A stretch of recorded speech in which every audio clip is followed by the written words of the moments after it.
Friends नमस्कार, मैं हमारे चैनल ITI MCQ एक्सपर्ट में आपका पुनः हार्दिक स्वागत करता हूं। आज हम इस वीडियो में रेफ्रिजरेशन एंड एयर कंडीशनिंग या RAC ट्रेड के फर्स्ट ईयर में पूछे गए पिछले वर्ष में पूछे गए क्वेश्चन पेपर को सोल्व करेंगे। जैसा कि आपको देखने से पता लग रहा है कि यह refrigeration and air conditioning technician first year का पेपर है, जो कि दिसंबर 2023 में पूछा गया पेपर है। इस ट्रेड में 38 क्वेश्चंस ट्रेड थ्योरी के, 6 questions workshop calculation science, 6 question engineering drawing, 25 questions employability skills के CBT एग्ज़ाम में पूछे जाते हैं। तो इस वीडियो में हम 38 क्वेश्चंस ट्रेड थ्योरी के ही डिस्कस करेंगे। बाकी workshop calculation science, engineering drawing and employability skills पर मैं वीडियो बना चुका हूं। आप मेरे चैनल की प्लेलिस्ट में जाकर इन वीडियो को आप देख सकते हैं। तो चलिए आज की वीडियो को शुरू करते हैं। First question is what is the use of anemometer. Anemometer का उपयोग क्या है? So anemometer is mainly use to measure the flow of air. वायु प्रभाव के मापने के काम में आता है एनीमोमीटर। तो correct answer is option C. Next question is which is the greenhouse gas. Greenhouse gas कौन सी है? जो ग्रीन हाउस गैस होती है वो होती है carbon dioxide, methane, ozone, nitrous oxide, CFC जिसे क्लोरोफ्लोरोकार्बन बोलते हैं, एंड वाटर वेपर। तो इनमें से जो मैंने आपको नाम बताए हैं, एग्जामिनर आपसे कुछ भी क्वेश्चन बना के कुछ भी पूछ सकता है। तो यहाँ जो हमारा करेक्ट आंसर होगा वो होगा क्लोरोफ्लोरोकार्बन इन एयर, हवा में क्लोरोफ्लोरोकार्बन। तो ग्रीन हाउस गैस कौन कौन सी होती है? CO2, methane, ozone, nitrous oxide, chlorofluorocarbon and water vapour. Next question is which type of compressor is use for domestic refrigerator. घरेलू रेफ्रिजरेटर में किस प्रकार के कंप्रेसर का उपयोग किया जाता है? जो रेफ्रिजरेटर या फ्रिज हमारे घर में हम यूज़ करते हैं उसके अंदर जो कंप्रेसर लगा होता है वो होता है हर्मेटिक कंप्रेसर। तो correct answer is option B. Next question is how the ability of a conductor is called if it is induce the voltage in the same conductor. यदि कंडक्टर को उसी कंडक्टर में वोल्टेज के लिए प्रेरित करता है तो उसे क्या कहा जाता है? यदि वह कंडक्टर उसी कंडक्टर के वोल्टेज के लिए प्रेरित कर रहा है, मतलब सेल्फ प्रोसेस हो रही है, तो उसे हम बोलेंगे self inductance. Correct answer is option C.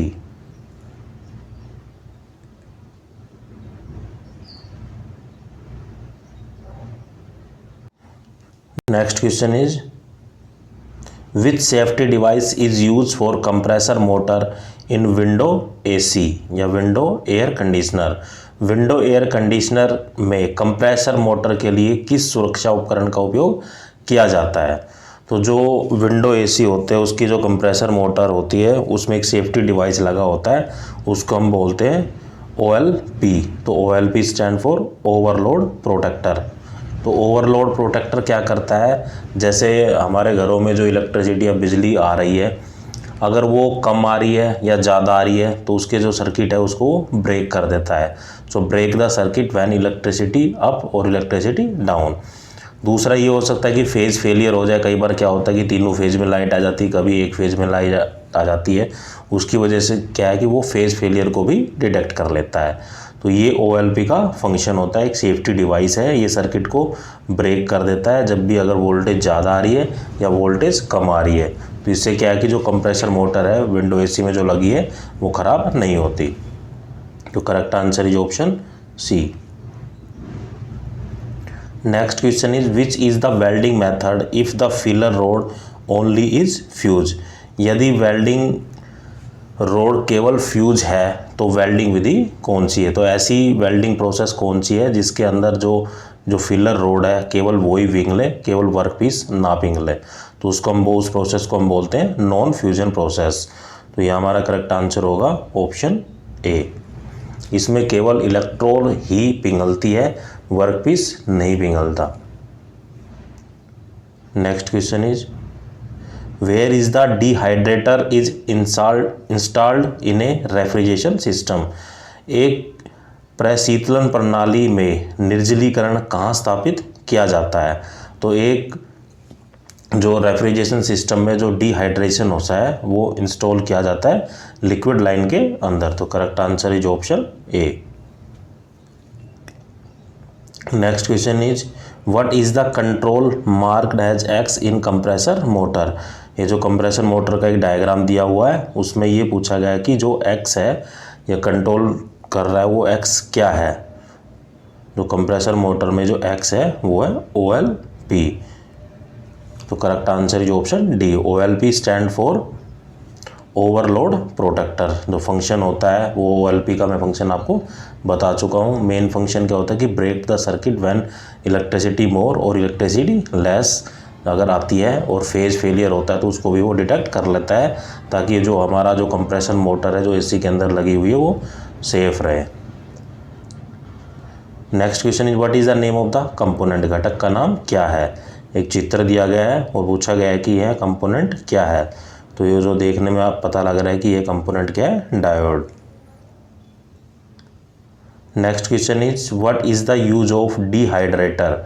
Dehydrator का उपयोग क्या है? जो डिहाइड्रेटर का उपयोग होता है इट एब्जॉर्ब द मॉइस्चर। ये नमी को अवशोषित कर लेता है। तो main function of dehydrator is to absorb the moisture. ये नमी को सोख लेता है। Correct answer is option B.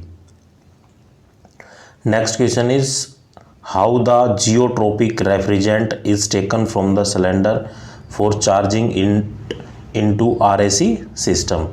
कैसे RAC प्रणाली में चार्ज करने के लिए सिलेंडर से जियोट्रोपिक रेफ्रिजरेंट लिया जाता है। सो जो RAC प्रणाली में जियोट्रोपिक रेफ्रिजरेंट होता है जो सिलेंडर से लिया जाता है वो किस फॉर्म में होता है? जैसे 3 तरह की फॉर्म होती है, सॉलिड, लिक्विड एंड गैस। तो जियोट्रोपिक जो रेफ्रिजरेंट होता है वो एक लिक्विड स्टेट या तरल अवस्था में पाया जाता है जो कि हमें सिलेंडर से निकाल कर हम जहाँ पे भी हमें चार्जिंग करनी है AC सिस्टम के अंदर वहाँ पर हम कर सकते हैं। यहाँ RAC stand for refrigeration and air conditioning. Correct answer is option B.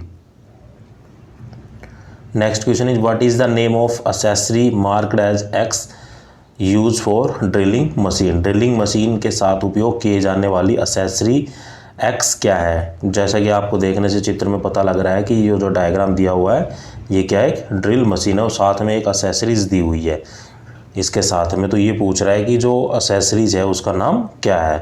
तो चित्र में जो एक्सेसरीज दी गई है वो क्या है? चक की।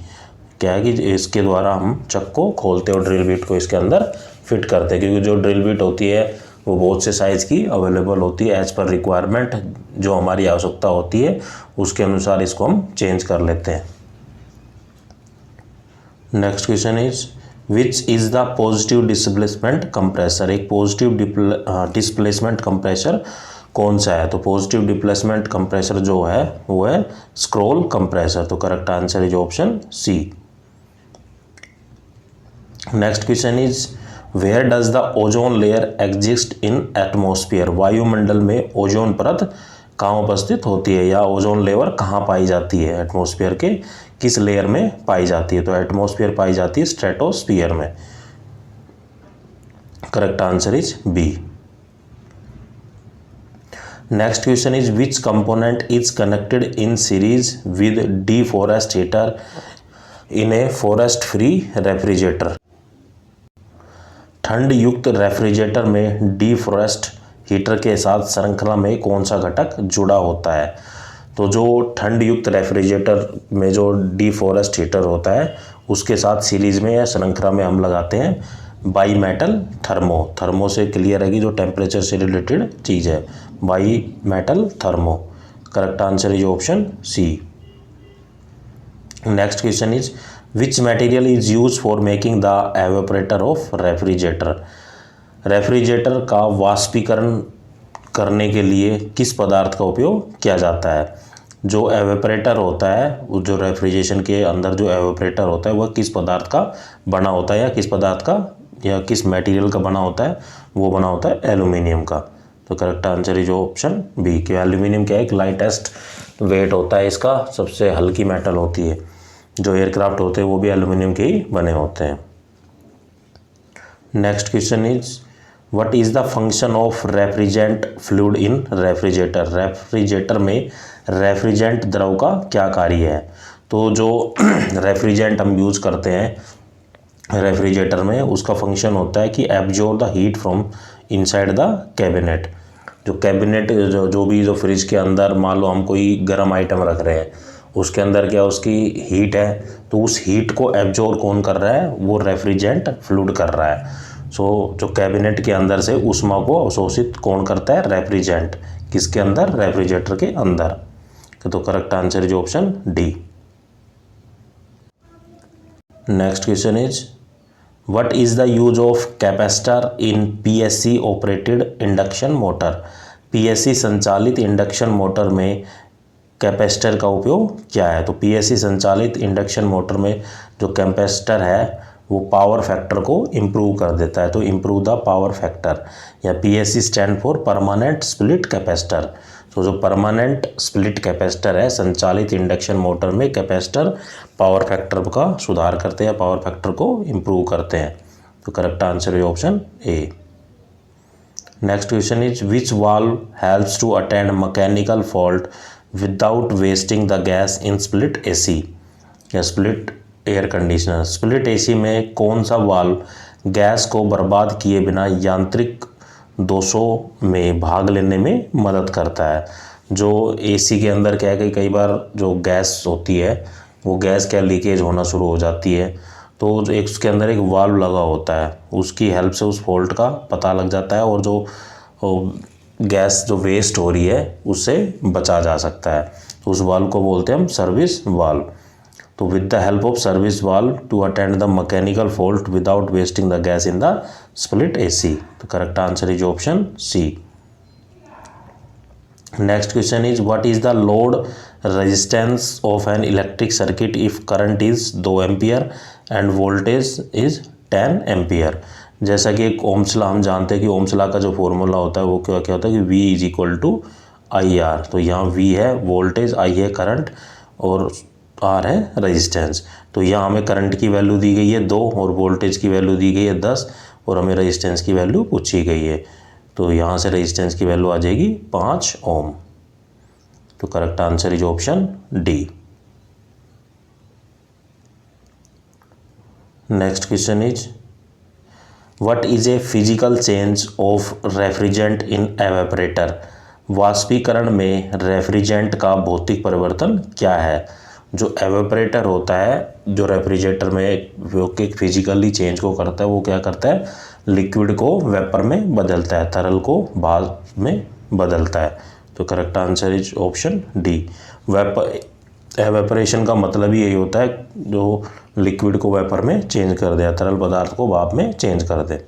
उसी प्रोसेस को हम एवेपोरेशन प्रोसेस भी बोलते हैं। Next question is which type of condenser is use in window AC conditioner. Window air conditioner में किस प्रकार के कंडेंसर का उपयोग किया जाता है। जो विंडो एसी होता है उसके अंदर क्या है, कंडेंसर लगा होता है। तो जो कंडेंसर है वो किस टाइप का कंडेंसर होता है, क्योंकि कंडेंसर भी कई प्रकार के होते हैं। जो fins and tubes type of conductor is use in window AC. Window AC के अंदर फिन्स एंड ट्यूब कंडेंसर का हम उपयोग करते हैं। तो correct answer is option D.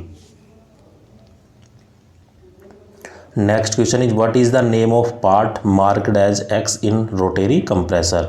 Rotary compressor में एक्स के रूप में चिन्हित भाग क्या है। एक रोटेरी कंप्रेसर दिया हुआ है और उसके हमें ये पूछा गया है कि जो उसमें एक्स पार्ट है वो क्या है।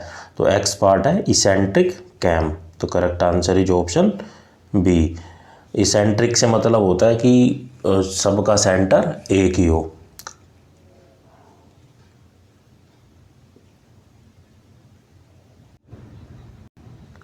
Next question is which type of datum is use.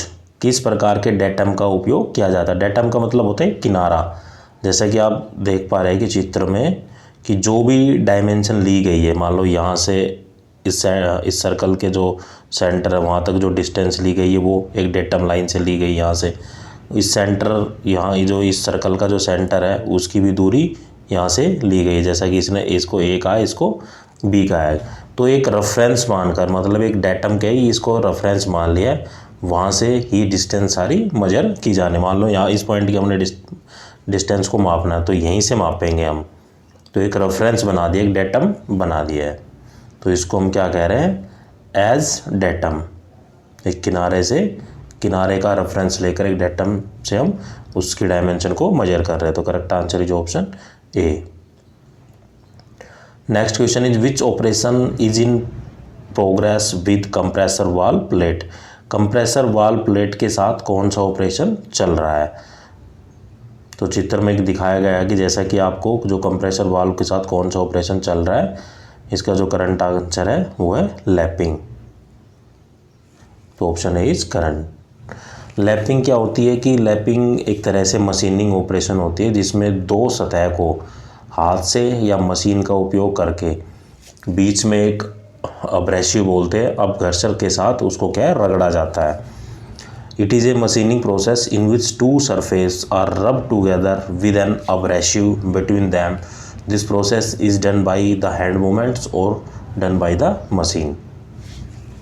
ये होती है लैपिंग की परिभाषा। Next question is which capacitor is disconnected by the relay in capacitor start and induction run motor. Capacitor starter and induction run motor में relay द्वारा किस capacitor को disturbance या डिस्कनेक्टेड किया जाता है। जो कैपेसिटर स्टार्टर और इंडक्शन रन में रिले द्वारा स्टार्टिंग कैपेसिटर को डिस्कनेक्ट किया जाता है। तो correct answer is option B. Next question is what is smoothing in fire extinguisher. आग बुझाने में स्मूथिंग क्या है। तो आग बुझाने में जो स्मूथिंग है वो है cut off the oxygen supply of to fire. आग से ऑक्सीजन की आपूर्ति में कटौती करना, क्योंकि आग जलाने के लिए एक मेन सहायक क्या होती है, ऑक्सीजन होती है। अगर ऑक्सीजन को हम कट आउट कर देंगे तो वो आग क्या है, कम पकड़ेगी और खतरा कम रहेगा। तो correct answer is option B. Next question is which thermodynamic process the temperature is kept constant. किस थर्मोडायनेमिक या थर्मोडायनेमिक प्रोसेस में तापमान को स्थिर रखा जाता है। जो तापमान या टेम्परेचर कांस्टेंट जो होता है वो उस प्रोसेस को हम बोलते हैं आइसोथर्मल प्रोसेस। अगर प्रेशर कांस्टेंट होता है तो उस प्रोसेस को बोलते हैं हम isobaric process. Next question is what is the part marked as X in tube cutter. Tube cutter में एक्स के रूप में चिन्हित भाग क्या है। एक ट्यूब कटर का एक डायग्राम दिया गया है, उसमें ये पूछा गया है कि जो एक्स क्या है। तो एक्स क्या है, रोलर्स है। तो correct answer is option A, roller wheel. Next question is which law is related to the constant PV at constant temperature. या पी प्रेशर है, वी वॉल्यूम है, टी टेम्परेचर है। तो ये क्या होता है कि बॉयल्स लॉ क्या कहता है कि जो प्रेशर होता है वो डायरेक्टली प्रोपोर्शनल इनवर्सली प्रोपोर्शनल होता है। Pressure is inversely proportional to volume at a constant temperature. जब तापमान को स्थिर रखा जाता है तो प्रेशर क्या है, इनवर्सली प्रोपोर्शनल होता है वॉल्यूम के। मतलब अगर वॉल्यूम बढ़ता है तो प्रेशर क्या है, घटेगा। अगर वॉल्यूम घटता है तो प्रेशर क्या है, बढ़ेगा। एक प्रोसेस तरह से उल्टी प्रोसेस होती है। ये सारी प्रोसेस कहाँ होती है, एट ए कांस्टेंट टेम्परेचर। तो उसको हम बोलते हैं बॉयल्स लॉ। तो correct answer is option C.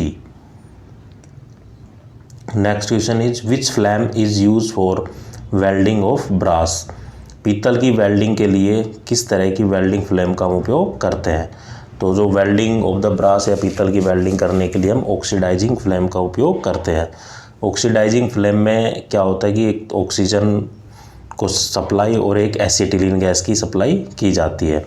तो ऑक्सीडाइजिंग फ्लेम में ज़्यादा मात्रा में ऑक्सीजन की सप्लाई दी जाती है और लेस मात्रा में एसिटिलीन गैस की सप्लाई दी जाती है। तो correct answer is option A. Next question is what is the function of remote control in split AC. Split AC में रिमोट कंट्रोल का क्या कार्य है।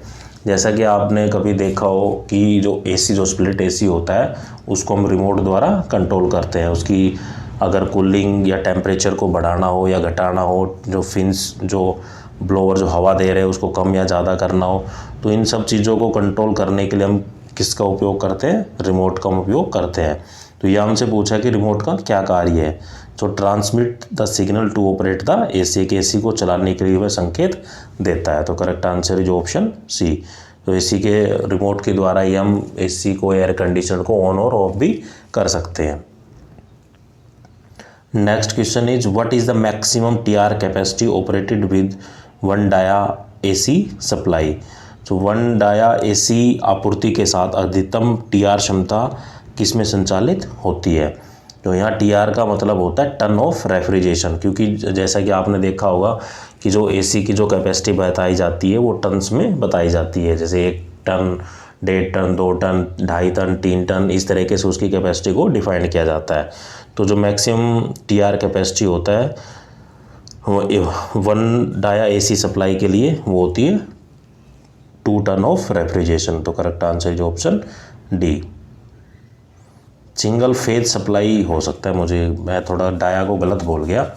जो ये 1 और ये लिखा है इसका मतलब है सिंगल फेज एसी सप्लाई में मैक्सिमम कितने टन के एसी को हम ऑपरेट कर सकते हैं। सिंगल फेज एसी सप्लाई में मैक्सिमम कितने टन की कैपेसिटी के एसी को हम ऑपरेट कर सकते हैं, संचालित कर सकते हैं। तो 2 टन के एसी को हम संचालित कर सकते हैं।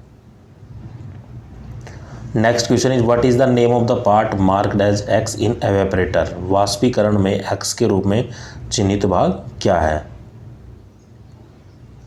तो एक चित्र दिया गया है, उसमें ये पूछा गया है कि जो एक्स है वो क्या है। तो एक्स क्या है? एक्यूमुलेटर है। तो correct answer is option C. Next question is which part of refrigerator cools the liquid refrigerant in capillary tube. Refrigerator का कौन सा हिस्सा कैपिलरी ट्यूब में तरल रेफ्रिजरेंट को ठंडा करता है? तो रेफ्रिजरेटर में जो सक्शन लाइंस होती है, सक्शन पाइप जो होती है, उसका हिस्सा कैपिलरी ट्यूब में तरल रेफ्रिजरेंट को ठंडा करता है। तो correct answer is option D, suction line. Next question is which type of evaporator is use in frost free refrigerator. Frost free refrigerator में किस प्रकार के एवेपरेटर का उपयोग किया जाता है? तो फ्रोस्ट फ्री रेफ्रिजरेटर में फिन्स ट्यूब रेफ्रिजरेटर का हम उपयोग करते हैं। तो correct answer is option B. Evaporator का टाइप क्या है? Fin tube. Next question is which tool is use for bending the long sheet metal. लंबी शीट की मेटल को फोल्ड करने के लिए किस उपकरण का उपयोग किया जाता है? जो लंबी शीट की मेटल होती है उसको फोल्ड करने के लिए हम फोल्ड बार का उपयोग करते हैं। तो correct answer is option C. Next question is what is the type of refrigeration system. Refrigeration system किस प्रकार का? एक चित्र दिया गया है और बहुत सारी प्रोसेस लिखी गई। इसमें यह पूछा गया है कि जो रेफ्रिजरेशन है वो किस प्रकार का है। तो चित्र को इंडिकेट कर रहा है वो मैकेनिकल कंप्रेशन या यांत्रिक संपीड़न का यह डायग्राम है। तो correct answer is option B.